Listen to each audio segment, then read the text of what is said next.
Tout le monde, bienvenue à nouveau sur ma chaîne. Aujourd'hui, on se retrouve pour une nouvelle vidéo et on va parler d'un sujet que je pense qu'on n'en aborde pas assez souvent sur les réseaux sociaux. On n'aborde pas assez souvent sur YouTube, mais on va parler des vendeurs de rêves au Canada ou les vendeurs d'illusions au Canada. Pourquoi est-ce que j'ai choisi d'en parler? C'est parce que ça fait quelques temps que je vois des vidéos circuler sur les réseaux sociaux, les gens qui vendent aux personnes qui sont encore au bled, le paradis, qui vous vendent du sucre, qui vous vendent du miel au Canada, mais alors que ce n'est pas le cas. Hein, donc, il fallait que j'en parle. Oui, certes, il y a d'autres personnes qui sont dans d'autres pays étrangers qui font la même chose. J'en vois des personnes qui vivent en France qui en parlent, qui vivent aux États-Unis qui en parlent, mais j'ai comme pas vraiment trouvé de vidéo au Canada d'une personne qui traitait de ce sujet-là sur YouTube parce qu'il faut qu'on en parle, ok? Il faut qu'on en parle, c'est le temps d'en parler. Donc, sachez que au Canada, ici, vous allez trouver en fait 3 types de vendeurs de rêves, 3 types de vendeurs d'illusions.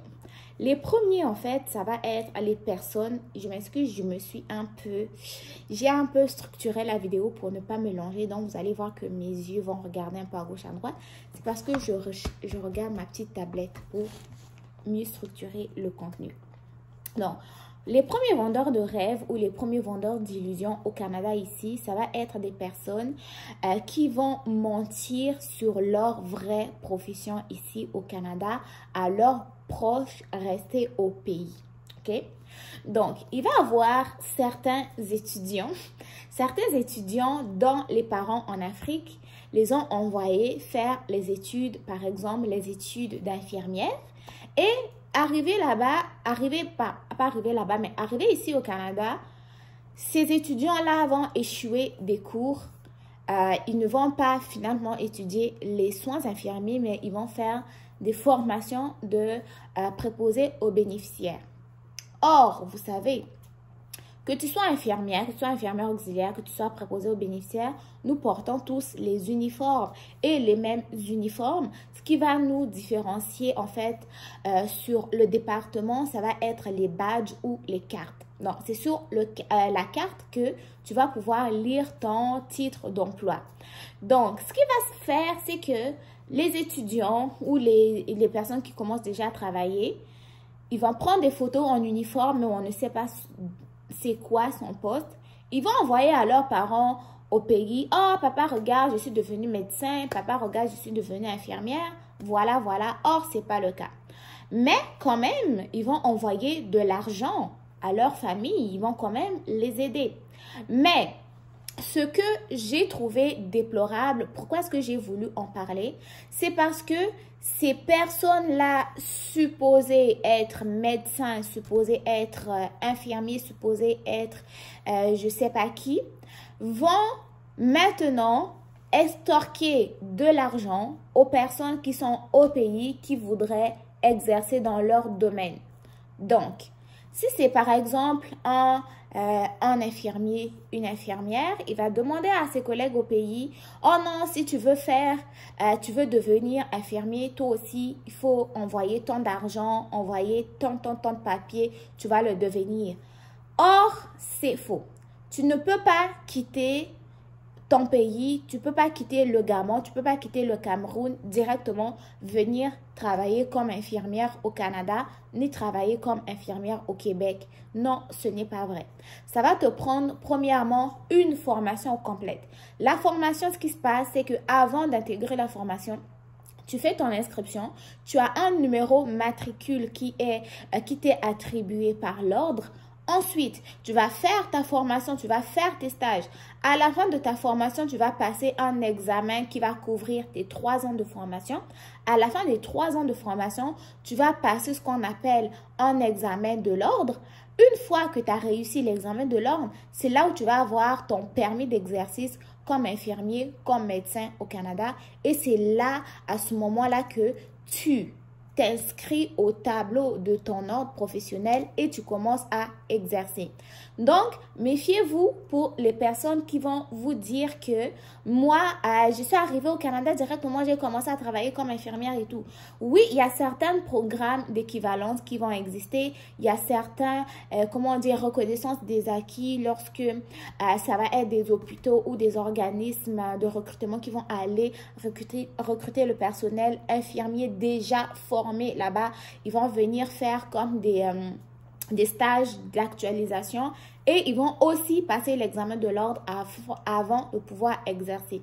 Donc, méfiez-vous des gens qui vont vous demander au pays d'envoyer 3 000 $, d'envoyer 5 000 $, d'envoyer 6 000 $ ici au Canada afin qu'ils vous trouvent un métier aussi, un métier de médecin, un métier d'infirmier, un médecin de pharmacien, pourquoi pas un médecin, je sais pas, d'inhalothérapeute, peu importe, comme ça, ok? Ça ne se fait pas comme ça suit des étapes.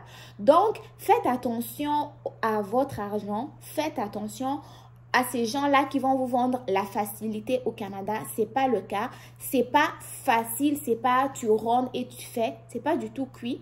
Tout est réglementé ici. Tout suit un ordre, c'est des étapes et enfin tu y arrives. Donc, à ces personnes-là qui font ce genre de choses, s'il vous plaît, pensez aux autres. Vous savez, la réalité au bled, c'est pas la même réalité au pays. Même si au bled, on sait que tu es médecin alors que ici, tu es, je sais pas, infirmier, c'est pas grave. Tu gagnes bien ta vie, tu aides tes amis au pays. Même si ici, tu es, je sais pas, tu es même chauffeur Uber, alors qu'au pays, là-bas, on sait que tu es docteur. C'est pas grave. Tu gagnes bien ta vie, mais ça ne sert à rien d'escroquer ceux qui sont restés là-bas en leur disant que envoie-moi telle somme d'argent, je vais faire ceci pour toi, je vais faire cela pour toi directement. Tu vas quitter au pays, tu vas directement commencer à travailler comme médecin et tout. Non, ok?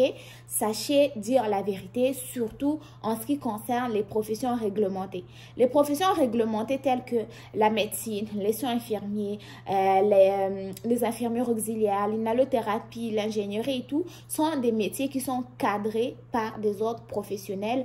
J'ai déjà même fait une vidéo là-dessus. Pour les personnes qui s'interrogent, allez regarder ma vidéo là-dessus. Ok? Donc, ça, c'était les premiers vendeurs de rêves. Les deuxièmes vendeurs de rêves au Canada, ce sont les faux riches. Les faux riches, en fait, ça va être des personnes qui sont super endettées dans les banques ici au Canada. On les connaît, hein. Ils sont super endettés, ils sont là, ils débordent, enfin, ils nagent dans les prêts bancaires, ok? Ils prennent des maisons sur des dettes, tout ce qu'ils ont, que ce soit la maison, la voiture du mari, la voiture de la femme, tout ça, c'est seulement des dettes, ok? Eux, ils vont jouer aux faux riches. Ils vont dire, moi, j'ai tel moyen de te faire devenir riche au Canada en moins de 6 mois. Tu n'es pas obligé de travailler 5 jours par semaine. Tu n'es pas obligé de travailler de 8 h à 16 h. Tu fais ceci, cela, crois-moi. Ce que tu as à faire, c'est simplement, je sais pas, suivre telle formation, m'envoyer ton argent et tout. Non, hein? Non. Faites attention au paraître. Faites attention au paraître, les gars, les amis, faites attention au paraître. Tout ce qui se passe en Occident, là, qu'on vous raconte là-bas, là, c'est pas vrai. C'est pas vrai. C'est pas vrai. Ils vont te dire, moi, je suis arrivée au Canada en 1 mois, j'ai fait ceci. Et en 1 mois, là. Parce que déjà, hein, pour avoir une maison au Canada, il faut que tu aies ce qu'on appelle une mise de fonds.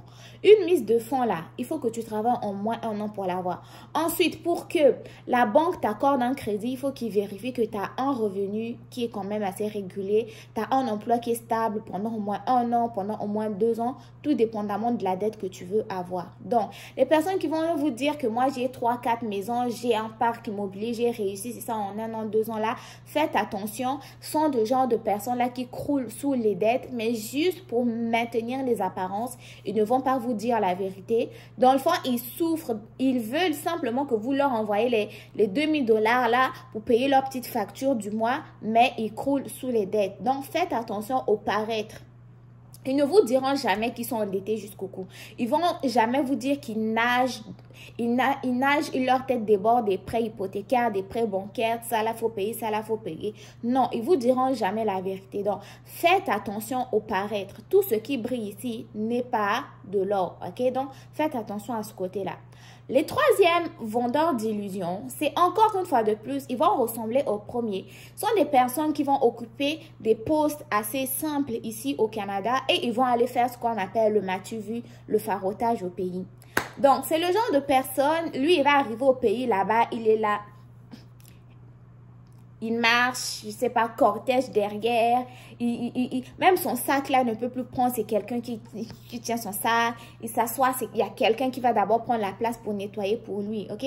Ce sont les personnes qui vont vous vendre de l'illusion dans le sens où il souffre ici au Canada. Hein. Des fois, il travaille jour, soir, nuit. Il fait des temps supplémentaires sur temps supplémentaires juste pour payer son loyer, pour payer ses factures, pour payer son alimentation, pour payer ses habits.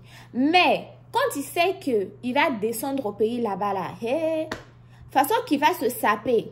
Il va se saper, il va même aller dans les friperies, il va même commander des habits sur des sites. Mais au bled là-bas, on doit sentir que le Canadien est arrivé. Quand il va arriver au pays, ce qui va se passer, c'est qu'il va vendre le rêve. Il va vendre le rêve. Moi, au Canada, j'ai réussi. Moi, au Canada, j'ai construit. Moi, au Canada, j'ai 1, 2, 3 entreprises. Regarde moi-même. Est-ce que quand tu me vois avant et maintenant, là, je suis la même personne? Moi, au Canada, je peux faire ceci pour toi. Comme je suis venue ici, là, c'est pour réaliser ton rêve. Je suis venue ici, là, c'est pour faire c'est pour faire à ce que toi aussi tu deviennes comme moi. Quand je suis arrivée là, tu dois sentir que le Canadien est arrivé. Méfiez-vous. Méfiez-vous. Méfiez-vous. Les personnes que vous allez voir en Louis Vuitton là-bas, les personnes que vous allez voir en Gucci, en Chanel, je ne sais pas quelle marque, peu importe ce que vous voulez, qui vont jeter de l'argent là-bas, ça ne veut pas dire qu'ils roulent sous l'or ici.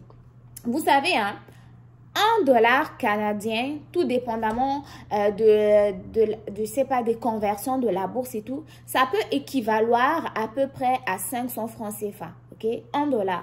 Imagine-toi, lui, il s'est fait un budget d'environ, je vais descendre au pays là-bas, je vais dépenser minimum $1000. Non, tu convertis $1000 en francs CFA. Donc, ne t'étonne pas quand tu arrives à quelque part, tu nettoies sa place, lui va s'asseoir, oh, prends un petit 500. Ne t'étonne pas si tu arrives à quelque part, tu lui ouvres la portière, dis, oh, prends un petit 2000. Toi, tu es là, oh, le Canadien est là, le Canadien est arrivé. Non, il a calculé ses affaires parce qu'il faut maintenir les apparences. Parce que des fois, il est venu là-bas, là, il n'est pas venu pour rien, il a ses plans. Il a ses plans. Parce que là-bas au bled, tout le monde veut venir au Canada. Lui, il va en profiter. Il va venir donc position bien sapée. On doit sentir que le Canadien est arrivé. C'est là qu'il profite de vous vendre du rêve. C'est là qu'il profite de vous vendre des projets qui vont réaliser pour vous. C'est là qu'il profite des bourses d'études qu'ils vont vous donner. C'est là qu'il profite des promesses d'investissement. Tout ça là qui ne sont pas vraies. Vous, ce que vous allez faire dans l'ignorance, vous allez hypothéquer vos maisons, vous allez vendre les terrains, vous allez faire je ne sais pas quoi. L'argent que tu voulais envoyer ton enfant à l'université, qu'est-ce que tu vas faire? Tu vas confier ça au Canadien. Pourquoi? Parce qu'il t'a dit qu'il pourrait faire ça pour toi. Mais arrivé là-bas, là, une fois que le Canadien est revenu au Canada, il est revenu à sa réalité. Pendant qu'il est parti là, la facture du loyer est arrivée. Hydro-Québec, c'est l'électricité. Je sais pas, téléphonie mobile, le Wi-Fi là, c'est venu. L'argent qu'il a ramené là-bas, il va régler ses factures. Après, il va attendre la fin du mois pour régler les autres. Toi, au bled, tu es là 1 mois, 2 mois, tu n'as pas de nouvelles. 1 mois, 2 mois, tu n'as pas de nouvelles. Là, il est là. Oh, l'argent là, en ce moment, c'est comme ça. Vous savez, il y a les vacances, il y a l'immigration. Donc, il y a des changements. C'est un peu compliqué. Ne vous inquiétez pas, je vous tiens au courant. Toi, tu vas prendre billet d'avion pour venir le chercher au Canada ici pour qu'il te rembourse. Il va te dire, ne t'inquiète pas, je vais te rembourser. Quand est-ce qu'il va te rembourser? Tu vas regarder. Tu n'auras pas ton argent. Tu n'auras pas ton argent. Donc, la petite vidéo là, c'était juste pour vous dire que attention aux arnaqueurs. Oui, le Canada, c'est une terre d'opportunité quand tu viens dans les règles de l'art. Quand tu viens au moyen d'un permis d'études, permis de travail, visa visiteur, en tant que résident permanent, ok? Quand tu viens dans la normalité, toi-même, tu vas avoir des opportunités au Canada. Tu vas pouvoir vraiment mieux t'orienter, mieux commencer ta vie comme il faut. Mais faites attention aux gens que vous donnez l'argent pour qu'ils fassent pour vous. Ici, les gens sont occupés. Hein. Ils vont aller travailler. Je prends mon exemple. Moi, je vais aller travailler de soir. De soir, je finis à minuit. Minuit, je vais en stage jusqu'au lendemain à 8 heures. Quand je reviens à 8 heures, quand je dors, ok, je dors jusqu'à midi. À midi, quand j'ai une petite inspiration, je fais une vidéo vite fait, je me prépare, je retourne travailler à 16 heures. Donc, c'est comme ça, c'est comme ça. Le seul moment où tu vas avoir du temps, ça va être le week-end. Pendant le week-end, tu en profites pour faire ton marché, tu fais ton lavage et tout. Donc, c'est quand même assez difficile de trouver du temps pour te consacrer au projet d'autres personnes, surtout si tu es seul. Donc, raison pour laquelle les personnes là vont vous vendre, je vais faire ça 2 mois, 3 mois, 4 mois, tu vois, il n'y a rien. Ne vous étonnez pas, ok? Donc, c'était un peu ça. Tu veux immigrer au Canada, regarde les moyens possibles, commence à démarrer ton projet. Commence à démarrer ton projet. Les seules personnes qui vont être vraiment habilitées à faire vos dossiers d'immigration, à faire vos démarches d'immigration comme il faut, c'est des consultants en immigration. Maintenant, pour les besoins des demandes d'admission, les demandes d'admission, en fait, tu fais ta demande. Quelqu'un, oui, peut faire une demande d'admission pour toi, mais à condition qu'il te remette tous les accès, c'est-à-dire ton courriel étudiant, tout cela étudiant et l'argent que tu envoies pour la demande d'admission, là, pour tes projets de demande d'admission, ne doivent pas vraiment te coûter la peau. Je vais aller dire la peau due. Vous connaissez, mais je m'arrête là parce que je ne veux pas être démonétisée.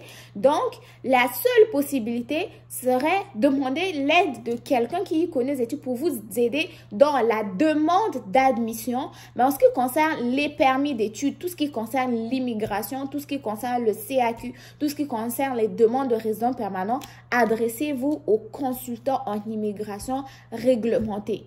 Quand quelqu'un vient te voir pour te dire que c'est un consultant en immigration, il faut lui demander le numéro de permis. Le numéro de permis, tu es capable d'aller sur Google, le taper et voir si cette personne-là est vraiment un consultant en immigration. C'est dans seulement ces conditions-là que tu peux donner de l'argent pour tes procédures. Donc, la vidéo, je ne veux pas qu'elle soit trop longue pour ne pas trop vous fatiguer, mais il fallait que j'en parle. Donc, j'en ai parlé.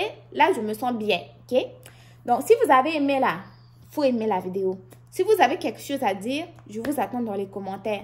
Ceci était mon point de vue personnel que j'ai partagé. Ce n'est aucunement des expériences d'autres personnes. C'est l'expérience sociétale que j'ai objectivée, que j'avais à vous partager. Si vous avez des expériences similaires, allez-y, lâchez-vous en commentaire.